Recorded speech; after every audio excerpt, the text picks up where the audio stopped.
नमस्कार दोस्तों, आइए बात करते हैं फटाफट देश भर की तमाम बड़ी खबरों पर। कोरोना को लेकर देश विदेश में बहुत बड़ी खबर आ रही है। कोरोना मरीजों की संख्या आज 1 करोड़ के पार हो गई है।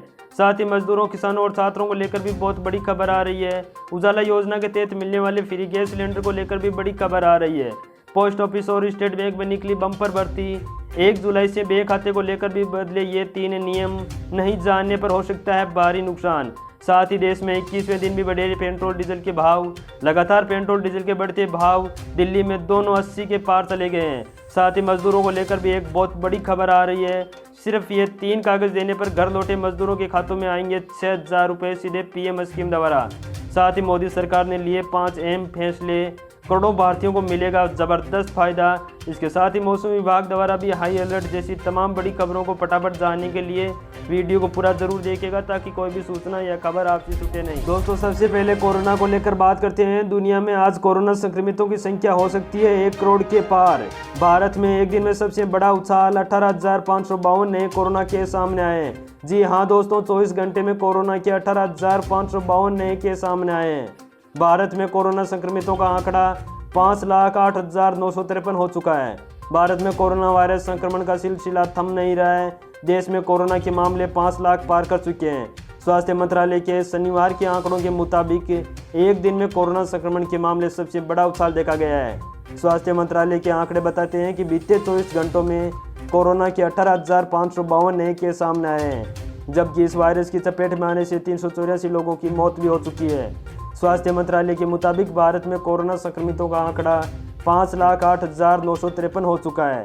इनमें से 1,97,387 एक्टिव केस शामिल हैं, जबकि इस जानलेवा वायरस की चपेट में आने से अब तक 15,685 लोगों की जान जा चुकी है।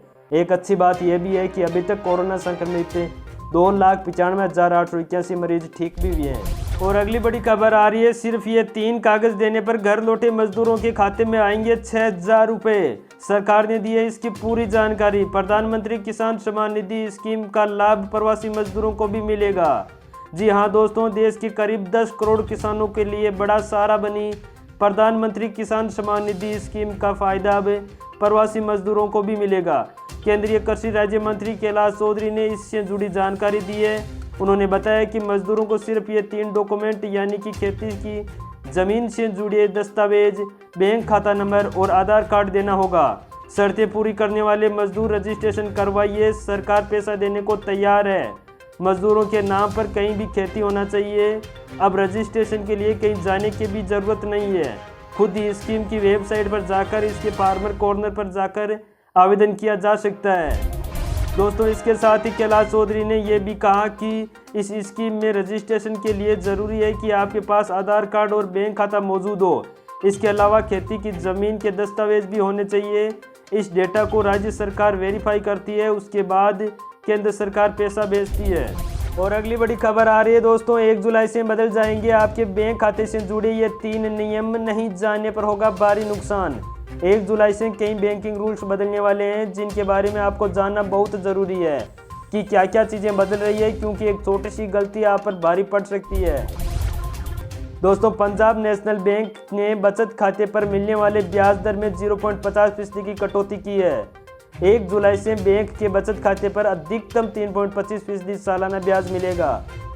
पीएनबी के बचत खाते में 50 लाख रुपए तक के बैलेंस पर 3% सालाना और 50 लाख से ज़्यादा बैलेंस पर 3.25% सालाना ब्याज मिलेगा।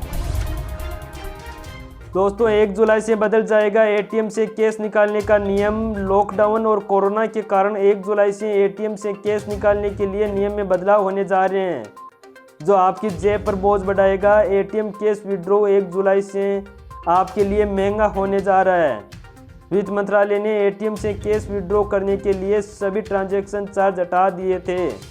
सरकार ने 3 महीनों के लिए एटीएम ट्रांजैक्शन फीस हटाकर लोगों को कोरोना संकट के बीच बड़ी रियायत दी थी। ये छूट सिर्फ 3 महीनों के लिए थी, जो कि 30 जून 2020 को खत्म होने वाली है। दोस्तों, औसत न्यूनतम बैलेंस रखने की मियाद भी खत्म होने जा रही है। कोरोना काल में वित्त मंत्री निर्मला सीतारमण जी ने ऐलान किया था कि किसी भी बैंक में बचत खाते में औसत न्यूनतम बैलेंस की अनिवार्यता नहीं होगी। यह आदेश अप्रैल से जून महीने तक के लिए था। ऐसे में खाते में मिनिमम बैलेंस न होने पर भी लोगों को किसी भी तरह का जुर्माना नहीं चुकाना था। लेकिन अब 30 जून को इस फैसले की मियाद खत्म होने वाली है। इसका सीधा असर आप पर होने वाला है। और अगली खबर में दोस्तों बात करते हैं कि देश में लगातार 21वें दिन बढ़े पेट्रोल डीजल के दाम। दिल्ली में दोनों 80 के पार। शनिवार को लगातार 21वें दिन पेट्रोल और डीजल की कीमतों में इजाफा हुआ है। दिल्ली में पेट्रोल और डीजल दोनों 80 रुपये के पार पहुंच गए हैं। आपकी जानकारी के लिए बता दें कि देश में ऐसा पहली बार हुआ है कि डीजल की कीमत पेट्रोल से अधिक है। हालांकि ऐसा सिर्फ दिल्ली में ही है। देश के अन्य हिस्सों में डीजल की कीमत पेट्रोल से ज़्यादा नहीं है। दिल्ली में डीजल की बढ़ती कीमत का मुख्य कारण वेट है। दरअसल दिल्ली सरकार ने लॉकडाउन के दौरान डीजल पर वेट की दर बढ़ा दी थी। इसके साथ ही केंद्र सरकार ने भी मई के पहले हफ्ते में पेट्रोल और डीजल पर भारी एक्साइज ड्यूटी बढ़ाई थी। पेट्रोल पर प्रति लीटर उत्पाद शुल्क 10 रुपये और डीजल पर प्रति लीटर उत्पाद 13 रुपये बढ़ाए थे। इसी कारण ही पेट्रोल और डीजल की कीमतों में आग लगी थी। दोस्तों, देश में कोरोना के प्रकोप को देखते हुए लगभग 2.5 महीने तक लॉकडाउन लागू रहा। इसी कारण सरकार का खजाना खाली हो गया था। इसके बाद सरकार के पास पेट्रोल डीजल एकमात्र ऐसा सोर्स था जहां से वो अच्छा राजस्व प्राप्त कर सकती थी। जीएसटी और डायरेक्ट टैक्स कलेक्शन में तो कोरोना लॉकडाउन की वजह से भारी गिरावट आई है। अप्रैल से सेंट्रल जीएसटी कलेक्शन महज 6,000 करोड़ रुपए का हुआ है, जबकि एक साल पहले इसी अवधि में जीएसटी कलेक्शन 47,000 करोड़ रुपए का हुआ था।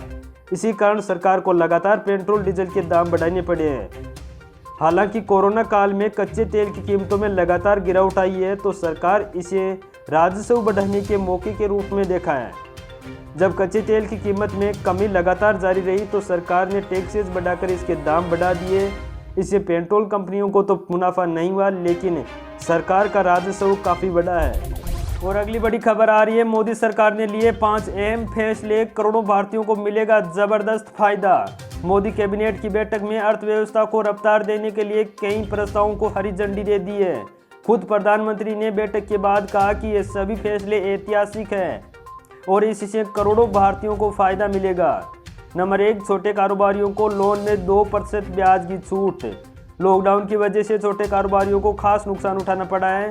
ऐसे में केंद्रीय मंत्रिमंडल ने ऐसे कारोबारियों को प्रोत्साहित करने के लिए शिशु मुद्रा लोन धारकों को ब्याज में 2% अतिरिक्त छूट देने का फैसला किया है। नंबर 2, कोऑपरेटिव बैंक रहेंगे अब केंद्र की निगरानी में। हाल ही में कुछ कोऑपरेटिव बैंकों के में घोटाले और अनियमितताओं की खबरों के बीच एक राहत की बात सामने आई है।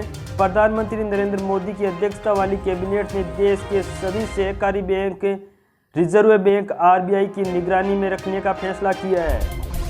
नंबर 3, पशुपालन को बढ़ावा देने के लिए 15,000 करोड़ मंजूर।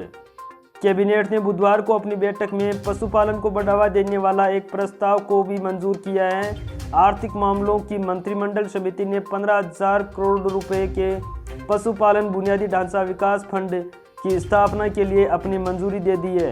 पीएम ने कहा कि हमारे मेहनती किसानों की आय को बढ़ावा देगा, साथ ही निवेश और क्षेत्रीय बुनियादी ढांचे विशेष रूप से डेयरी में एक प्रोत्साहन मिलेगा। नंबर 4, निजी कंपनियों को अंतरिक्ष क्षेत्र में आने की अब अनुमति। अमेरिका की तर्ज पर भारत ने अंतरिक्ष क्षेत्रों को निजी कंपनियों के लिए खोलने का फैसला किया है। केंद्र सरकार ने छात्रों और निजी कंपनियों के लिए भारत में अंतरिक्ष क्षेत्रों को खोलने का प्रस्ताव को हरी झंडी दे दी है। नंबर 5, कुशीनगर हवाई अड्डा अब अंतर्राष्ट्रीय एयरपोर्ट घोषित। उत्तर प्रदेश के लिए बुधवार को हुई कैबिनेट की बैठक काफ़ी फायदेमंद रही है। साथ ही यूपी में रहने वाले करोड़ों लोगों के लिए एक शानदार खबर आई है। कैबिनेट ने यूपी के कुशीनगर में मौजूद हवाई अड्डे को अंतर्राष्ट्रीय एयरपोर्ट घोषित कर दिया है। सरकार के इस फैसले से बौद्ध धर्म के विदेशों में रहने वाले अनुयायियों को कुशीनगर आने में आसानी होगी। थाईलैंड, जापान, वियतनाम, श्रीलंका जैसे देशों में बहुत से अनुयायी यहां आना चाहते हैं। कुशीनगर महात्मा बुद्ध की निर्वाण स्थली है, इसलिए अब ये अंतर्राष्ट्रीय एयरपोर्ट के तौर पर विकसित होगा। और अगली बड़ी खबर आ रही है, डाक विभाग में 3262 पदों पर भर्ती, बिना एग्जाम के मिलेगी नौकरी। भारतीय डाक विभाग के राजस्थान पोस्टल सर्किल में ग्रामीण डाक सेवकों की भर्ती के लिए आवेदन मांगे गए हैं।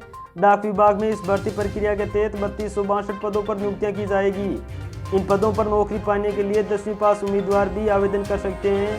आपको बता दें कि आवेदन की आखिरी तारीख 21 जुलाई 2020 है। डाक विभाग के राजस्थान पोस्टल सर्किल में ग्रामीण डाक सेवक GDS के 3262 पदों पर वैकेंसी निकली है। ग्रामीण डाक सेवक के पदों पर आवेदन करने के लिए उम्मीदवार को किसी मान्यता प्राप्त संस्थान या बोर्ड से 10वीं पास होना जरूरी होगा।